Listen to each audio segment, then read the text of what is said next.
नमस्कार विद्यार्थी मित्रांनो, एमपीएससी महाराष्ट्र लोकसेवा आयोगाकडून एक अत्यंत महत्त्वाचं नोटिफिकेशन आलेलं आहे.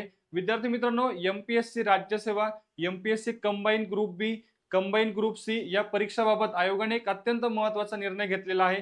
काय आहे हा निर्णय, या संबंधीची अतिशय सविस्तर माहिती आपण या व्हिडिओच्या माध्यमातून बघणार आहोत. व्हिडिओ अतिशय महत्त्वाचा आहे, त्यामुळे शेवटपर्यंत नक्की बघा.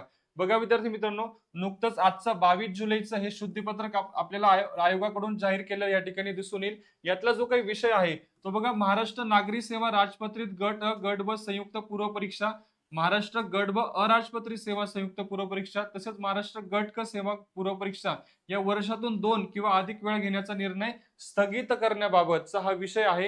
हे शुद्धीपत्रक आयोगाने नुकतंच जाहीर केलेले विद्यार्थी मित्रांनो. आता यात जी काही माहिती देण्यात आलेली आहे, ही माहिती आपण अतिशय विस्तृतपणे सविस्तर विद्यार्थ्यांना समजेल या भाषेमध्ये आपण एक ग्राफिकच्या माध्यमातून बघणार आहोत. तरी व्हिडिओ अतिशय महत्वाचा आहे, त्यामुळे शेवटपर्यंत नक्की बघा. आता यातला जो काही विषय आहे तो आपण ग्राफिकच्या माध्यमातून समजून घेऊया. विद्यार्थी मित्रांनो, आता सगळ्यात महत्वाचा निर्णय जो आहे तो बघा, आयोगाने वर्षातून 2 किंवा अधिक वेळा संगणक आधारित म्हणजेच कॉम्प्युटर बेस्ड टेस्ट हा जो पूर्व परीक्षा घेण्याचा जो निर्णय आहे, हा बघा 27 जुलै 2026 पर्यंत स्थगित करण्यात आलेला आहे. अत्यंत महत्वाची गोष्ट आहे विद्यार्थी मित्रांनो. जुलै 2027 पर्यंत आता जो आयोगाने ऑनलाईन परीक्षा घेण्याचा निर्णय घेतला होता तो 27 जुलै 2026 पर्यंत स्थगित करण्यात आलेला आहे, लक्षात घ्या.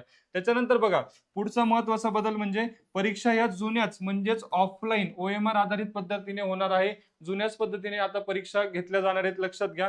त्यानंतर बघा, उमेदवारांच्या मागणीचा विचार करून आयोगाने हा महत्वपूर्ण निर्णय घेतलेला आहे. बघा, आपल्या सगळ्यांना कल्पना आहे, ज्यावेळेस आयोगाने एमपीएससीचं जे काही परीक्षा आहेत, पूर्व परीक्षा ही ऑनलाईन घेण्याचा निर्णय जाहीर केला होता आणि त्यानंतरच लगेच संपूर्ण महाराष्ट्रभरामध्ये विद्यार्थ्यांनी विविध स्तरावरती आंदोलनं केली, निवेदनं दिली, शांततापूर्ण आंदोलनं केली. आता या सगळ्या गोष्टींचा विचार करून आयोगाने हा निर्णय घेतलेला आहे. या संबंधी अजून आपण सविस्तर माहिती बघूया. आता याच्यामध्ये बघा, हा निर्णय जो आहे हा कोणत्या परीक्षांसाठी लागू असणार आहे हे पण लक्षात घ्या.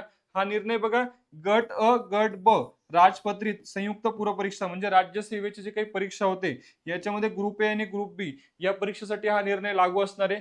तसेच कंबाईन ग्रुप बी म्हणजेच महाराष्ट्र गट व अराजपत्रित सेवा संयुक्त पूर्व परीक्षा, ज्याला आपण ग्रुप बी नॉन गॅझेटेड म्हणतो, या परीक्षेसाठी सुद्धा हा निर्णय लागू असणार आहे. तसेच महाराष्ट्र गट क सेवा पूर्व परीक्षा ग्रुप सी यासाठी सुद्धा हा निर्णय लागू असणार आहे. या तिघा परीक्षांसाठी हा निर्णय लागू असणार आहे. बघा, महाराष्ट्र नागरी सेवा राजपत्रित व अराजपत्रित परीक्षा या तिघांसाठीही हा निर्णय लागू असणार आहे. त्याच्यानंतर बघा, निर्णयाचा घटनाक्रम आपण साधारणतः समजून घेऊया. बघा, 25-26 जून रोजी आयोगाची पहिली घोषणा झाली. 2027 पासून परीक्षा सीबीटी ऑनलाईन आणि वर्षातून अनेक वेळा घेण्याचा निर्णय आयोगाने जाहीर केला. त्याच्यानंतर बघा, 22 जुलैला म्हणजे हे 22 जुलैला शुद्धीपत्रक जे आज आलेलं आहे, या माध्यमातून सांगितलेलं आहे की आयोगाने उमेदवारांच्या मागणीला यश असं म्हणता येईल आपल्याला. ऑनलाईन पद्धतीचा जो काही निर्णय आहे अधिकृतरित्या आयोगाने हा स्थगित केलेला आहे, लक्षात घ्या. त्याच्यानंतर बघा, आता 26 जून नंतर उमेदवारांचा विरोध साधारणतः याला बऱ्याच प्रमाणात वाढला होता. आता हा जो निर्णय आहे हा साधारणतः बघा 27 जुलै 2027 पर्यंत साधारणतः हा निर्णय स्थगित करण्यात आलेला आहे, लक्षात घ्या. त्याच्यामुळे आता विद्यार्थ्यांनी बघा, जे काही काळजी घ्यायची आहे, ओके, ती आपण साधारणतः आता पूर्वीचे नियोजन आणि सध्याचे नियोजन जे आहे याच्यामध्ये सेम दिलेलं आहे. बघा, काय बदल आहे. आता माध्यम जे आहे, माध्यम हे संगणक प्रणालीद्वारे हा निर्णय जो आहे हा रद्द झालेला आहे, लक्षात घ्या. संगणक प्रणालीद्वारे जो आयोगाने निर्णय घेतला होता तो आता रद्द करण्यात आलेला आहे. वर्षातून 2 किंवा अधिक वेळा जी परीक्षा घेण्याचा आहे तो निर्णय रद्द करण्यात आलेला आहे आणि याची जी अंमलबजावणी 2027 पर्यंत आता प्रस्तावित असेल.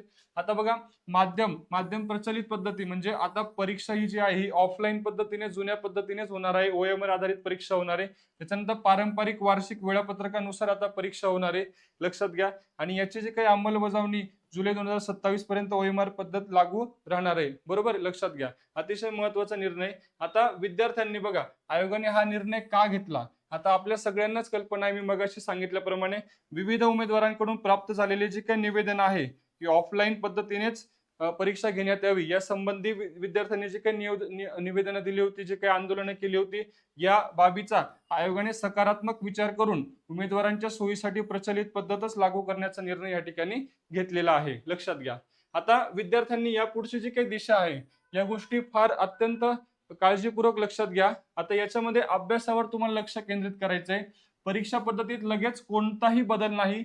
पारंपरिक OMR पद्धतीनुसारच सराव तुम्ही सुरू ठेवायचा आहे, लक्षात घ्या. आता कोणत्याही मनामध्ये किंतु परंतु न ठेवता तुम्हाला अभ्यासावरतीच लक्ष केंद्रित करायचं आहे. जुन्या पद्धतीनेच परीक्षा होणार आहे, लक्षात घ्या. त्याच्यानंतर सीबीटीची चिंता सध्या नको. किमान 27 जुलैपर्यंत हा निर्णय आयोगाने या ठिकाणी स्थगित केलेला आहे. ओके. आणि कुठल्याही अधिकृत माहितीवरच तुम्हाला विश्वास ठेवायचा आहे. कोणत्याही अफवांवर तुम्हाला विश्वास ठेवायचा नाहीये. आणि यासंबंधी तुम्हाला अधिक माहितीसाठी तुम्ही mpsc.gov.in हे जे आयोगाचं संकेतस्थळ आहे, या संकेतस्थळावरती तुम्हाला अधिकृत माहिती मिळत असते. विद्यार्थी मित्रांनो, सोबतच अतिशय महत्त्वाची माहिती आपण या व्हिडिओच्या माध्यमातून बघितली. या आणि अशाच माहितीपूर्ण व्हिडिओसाठी चॅनलला आत्ताच सबस्क्राईब करून ठेवा. व्हिडिओ आवडला असेल तर लाईक करून आपल्या जास्तीत जास्त मित्रांना नक्की शेअर करा. भेटूया पुढच्या व्हिडिओमध्ये. धन्यवाद.